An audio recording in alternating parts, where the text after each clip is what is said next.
Assalamualaikum guys. Jumpa lagi. So topik kali ini pasal apa tahu?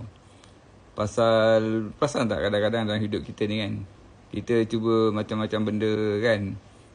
Ikhtiar lah buat tu, buat ni. Kita ikhtiar buat bisnes tu, buat bisnes ni. Kita ikhtiar macam-macam lah setiap hari meningkatkan produktiviti kan untuk kejar kejayaan kan. Tapi kita masih belum berjaya kan. Seperti ada sesuatu yang menghalang kita kan.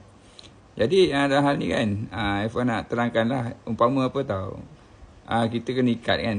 Contohnya kita kena tangkap, kena ikat lah. Dekat leher kena ikat, ke tangan kena ikat kan. Dekat kaki kiri kanan kena ikat kan. Dekat pinggang kena ikat. Walaupun kita berjaya melepaskan, mengungkai kan ikatan-ikatan yang ada tu kan.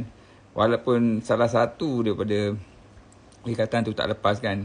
Jadi kita tak boleh terbang tak boleh gerak kan, kita akan sangkut dekat situ kan, sebab kerana ada satu lagi ikatan ataupun rantai ataupun tali yang mengikat kaki kita.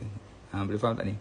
So cerita dia tuan-tuan dan puan-puan kan, kadang-kadang kan kalau fikir kan dari segi tasawuf dia kan, jadi cuba tengok kan apa masalah yang mengikat kaki kita tu kan. Adakah kita buat salah pada bapa kita ke, buat salah pada orang-orang dekat sekeliling kita ke, adakah kita berhutang kita tak bayar hutang ke, adakah kita buat bisnes tu dengan cara yang tak betul ke, melanggar syariat ke, adakah kita makan duit yang tak halal ke, adakah kita makan rasuah ke kan. Kita fikir semua benda tu, cuba tengok kan.